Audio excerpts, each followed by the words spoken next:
तो what's up wrestle fans, welcome to wrestle bulletin. तो भाई वेलकम है आपका रेसलिंग अपडेट्स की एक और वीडियो में। और अब बिना देरी के बढ़ते हैं अपनी पहली अपडेट की तरफ। सबसे पहली अपडेट जुड़ी है WWE के Saturday night main event show से, जो काफी सालों के बाद दिसंबर में रिटर्न करने वाला है। तो गाइस, भले ही ये शो काफी सालों के बाद वापसी कर रहा हो, बट इस शो की हाइप बिल्कुल भी कम नहीं हुई है, क्योंकि रेसलटिक्स की रिपोर्ट के अकॉर्डिंग WWE ने अभी इस इवेंट की 8078 टिकट्स ही ओपन की थी, जिसमें से सिर्फ 824 टिकट्स ही बची हुई हैं, जो कि काफी तगड़ी टिकट सेल्स हैं, क्योंकि WWE ने अभी तक उस शो के लिए कुछ भी एडवर्टाइज नहीं किया है। उसके बावजूद इतनी ज्यादा टिकट्स बिक गई हैं, तो ये बताता है कि फैंस कितने ज्यादा एक्साइटेड हैं शो के लिए।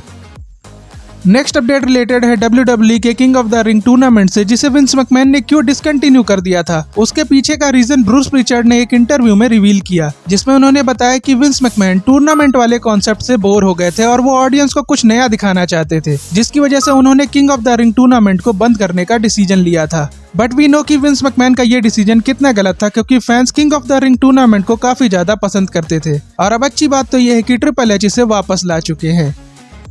अगली अपडेट जुड़ी है डकोटा काय से, जिनको 12 अगस्त को रॉ के शो में इंजरी हो गई थी, और ये इंजरी इतनी सीरियस थी कि उन्हें सर्जरी के लिए जाना पड़ा था। बट अब लगता है कि डकोटा काय जल्द ही अपना रिटर्न करने वाली हैं, क्योंकि उन्होंने अपनी इंस्टा स्टोरी में सी यू सून कैप्शन लिखकर रिटर्न टीज किया है। तो हो सकता है कि आने वाले रॉ के शोज पर डकोटा काय जल्द ही अपना रिटर्न कर लें, क्योंकि उनके जाने के बाद से डैमेज कंट्रोल का मोमेंटम भी पूरी तरह से खराब हो गया है। अगली अपडेट जुड़ी है मामी रिया रिप्ली से, जिन्हें फेस करने के लिए WWE की वुमेन्स डिवीजन की 2 फॉर्मर रेसलर वापस आना चाहती हैं, जिनमें से एक है लीटा, जिन्होंने एक इंटरव्यू में ये कहा है कि वो रिया रिप्ली के साथ मैच करना चाहती हैं, क्योंकि ये मैच ऐसा होगा जो लीटा को कंफर्ट जोन से बाहर लाएगा और लीटा की एबिलिटी को टेस्ट करने के लिए ये बढ़िया रहेगा। और लीटा ने यह भी कहा है कि इस मैच को वो तब से करना चाहती हैं जब वो रिया रिप्ली के साथ 2022 के रॉयल रंबल में फेस टू फेस आई थी। बट अनफॉर्चुनेटली उसके बाद से किसी भी मैच में लीटा और रिया रिप्ली आमने सामने नहीं आ पाए। बट अब अगर लीटा ने खुद ये मैच की डिमांड की है, तो हो सकता है कि जल्द ही ये मैच हम लोगों को देखने को मिल जाए। और लीटा के अलावा WWE में 2012 में काम करने वाली डीवा गैबी टुफ्ट भी रिया रिप्ली को फेस करना चाहती हैं, जिन्होंने रिसेंटली इतने सालों के बाद इंडी प्रमोशन में अपना रिटर्न किया है, और वो रिया रिप्ली को फेस करने के लिए WWE में रिटर्न करना चाहती हैं, जिनका ट्वीट आप स्क्रीन पर देख सकते हो। जिसमें पहले तो उन्होंने फैन से ये पूछा है कि उनका नेक्स्ट अपोनेंट कौन होना चाहिए, जिस पर फैन ने जब रिया रिप्ली का नाम सजेस्ट किया है, तो उस पर उन्होंने कहा है कि दैट वुड कुक, जिसका मतलब यह है कि वो रिया रिप्ली को फेस करने के लिए रेडी है। और बढ़िया बात तो यह है कि इनकी भी फिजिक रिया रिप्ली की तरह है, तो अगर ये WWE में रिटर्न करने के लिए ऑफिशियल्स को अप्रोच करती हैं, तो ट्रिपल एच डेफिनेटली इन्हें साइन करने के लिए इंटरेस्टेड होंगे, और फिर हो सकता है कि इनका और रिया रिप्ली का फेस ऑफ भी हम लोगों को एक ना एक टाइम पर देखने को मिल जाए।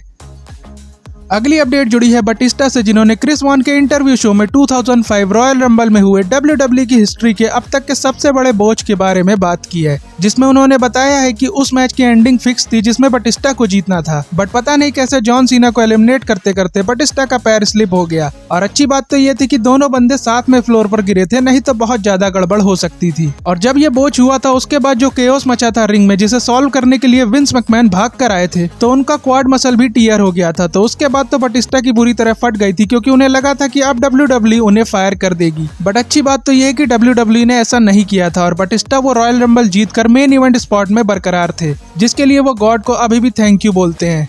तो ये थी WWE के सबसे बड़े बोझ की स्टोरी। और अगर आपने अभी तक ये बोझ नहीं देखा है, तो आप YouTube पर सर्च करके जरूर देखना, क्योंकि सच में भाई उस टाइम काफी ज्यादा केओस मचा था रिंग में। और सोचो अगर उस नाइट को विंस मैकमैन ने बटिस्टा को फायर कर दिया होता, तो बटिस्टा का क्या होता, क्योंकि उस टाइम तो बटिस्टा इतना बड़ा नाम भी नहीं थे प्रो रेसलिंग में। अगली अपडेट रिलेटेड है सुपरस्टार्स के रिलीज से। तो भाई हम लोग ये तो जानते हैं कि अक्टूबर से रॉ के शो 2 घंटे के होने वाले हैं, जिसकी वजह से सुपरस्टार्स का टीवी टाइम भी कट होगा, और हो सकता है कि कई सुपरस्टार्स को शो पर बुक भी ना किया जाए। तो इसको लेकर एक और अपडेट सामने आई है, जिसके अकॉर्डिंग ऐसा भी हो सकता है कि WWE रॉ के रोस्टर से कई सुपरस्टार्स को रिलीज कर दे, जिनकी शो पर जरूरत नहीं है। ऐसा इसलिए क्योंकि TKO बोर्ड अब WWE रन करता है, और उनकी सोच मनी सेव करने की है, जिसकी वजह से ऐसे रेसलर्स को कंपनी से फायर किया जा सकता है जिन्हें टेलीविजन पर ज्यादा बुक नहीं किया जाता है, जिसकी वजह से रॉ के 2 घंटे होने वाली न्यूज कई सुपरस्टार्स के लिए नाइटमेयर की तरह है। नेक्स्ट अपडेट रिलेटेड है डम्पस्टर मैच से, जो 4 अक्टूबर को हम लोगों को देखने को मिलने वाला है। तो भाई सबसे पहले तो चेल्सी ग्रीन की जो फुटेज हम लोगों ने स्मैकडाउन के शो पर देखी थी, उसमें चेल्सी ग्रीन की परफॉर्मेंस से WWE ऑफिशियल्स काफी ज्यादा हैप्पी है और उन्होंने नेक्स्ट स्मैकडाउन के लिए भी इस मैच को हाइप करने के लिए फुटेज को शूट कर लिया है। और इस मैच से रिलेटेड एक स्पॉइलर भी सामने आया है, जिसके according Piper Nivin dumpster match के पहले मिचिन के ऊपर बुरी तरह से अटैक करने वाली है, जिसकी वजह से चेल्सी ग्रीन को मैच में थोड़ा अपर हैंड मिल जाएगा। बट इसके बाद भी इस मैच की एंडिंग में अभी भी चेल्सी ग्रीन के हारने के काफी ज्यादा चांसेस हैं, क्योंकि इस मैच की हार को चेल्सी ग्रीन से बेटर कोई भी सेल नहीं कर सकता है। अगली अपडेट जुड़ी है ड्रू मैकिंटायर और सीएम पंक से। तो गाइस सबसे पहले तो ड्रू मैकिंटायर के बारे में ये न्यूज सामने आई थी कि ड्रू मैकिंटायर जब लास्ट स्मैकडाउन के बाद डार्क मैच में रेसल कर रहे थे तो उन्हें नी में इंजरी हुई थी। बट अब गुड न्यूज ये है कि ये इंजरी इतनी सीरियस नहीं थी कि ड्रू मैकिंटायर को कोई शो मिस करना पड़े। और कल रॉ के शो पर भी ड्रू मैकिंटायर सीएम पंक के लास्ट वीक वाले प्रोमो का आंसर करने वाले हैं, तो उसके लिए भी सब लोग एक्साइटेड होंगे। बट क्या सीएम पंक रॉ पर होंगे या नहीं, ये हर कोई जानना चाहता है। तो भाई सीएम पंक को अभी तक तो रॉ के शो के लिए एडवर्टाइज नहीं किया गया है, बट अभी जो रिपोर्ट सामने आ रही है उसके अकॉर्डिंग सीएम पंक रॉ के शो पर सरप्राइज अपीयरेंस कर सकते हैं, क्योंकि WWE बैड ब्लड के लिए इनकी राइवलरी को अब और इंटेंस और अग्रेसिव बनाएगी, जिसका मतलब ये भी है कि इन दोनों के बीच हाथापाई देखने को मिल सकती है। और ये देखना भी काफी ज्यादा इंटरेस्टिंग होगा कि इस बार ब्रॉल में WWE किसे अपर हैंड देने वाली है, क्योंकि लास्ट ब्रॉल में ड्रू मैकिंटायर ने तो काफी बुरी तरह से पेल दिया था सीएम पंक को। तो अब देखना होगा कि क्या सीएम पंक उस ब्रॉल का बदला ले पाते हैं या फिर नहीं। अब बढ़ते हैं अपनी फाइनल अपडेट की तरफ, जो कोडी रोड्स की स्पेशल एंट्रेंस से रिलेटेड है। तो गाइज हम लोग जानते हैं कि बैड ब्लड कोडी रोड्स के होम टाउन में है, तो वहां पर WWE ने कोडी रोड्स के लिए स्पेशल एंट्रेंस प्लान की है, जिसमें यूनिवर्सिटी ऑफ आर्कांसास का बैंड कोडी रोड्स का थीम सॉन्ग परफॉर्म करने वाला है, जिसकी जानकारी इस बैंड ने खुद ट्वीट करके दी है, जिसे आप स्क्रीन पर देख सकते हो। जिससे ये कंफर्म हो गया है कि ये कोई रूमर नहीं है, बल्कि ये ऑफिशियल है कि कोडी रोड्स बैड ब्लड में अपने होम टाउन में स्पेशल एंट्रेंस करने वाले हैं। और इसके बाद चांसेस और भी ज्यादा बढ़ जाते हैं कि कोडी और रोमन का मैच ही हम लोगों को मेन इवेंट में देखने को मिलेगा, जिसके लिए हम सभी फैंस काफी ज्यादा एक्साइटेड हैं। बाकी गाइस आज की वीडियो यहीं तक थी, और WWE के तगड़े वाले फैन हो तो चैनल को सब्सक्राइब जरूर कर देना, वीडियो को लाइक शेयर करना मत भूलना। और अब आपसे मुलाकात होगी नेक्स्ट वीडियो में, तब तक के लिए जय हिंद जय भारत।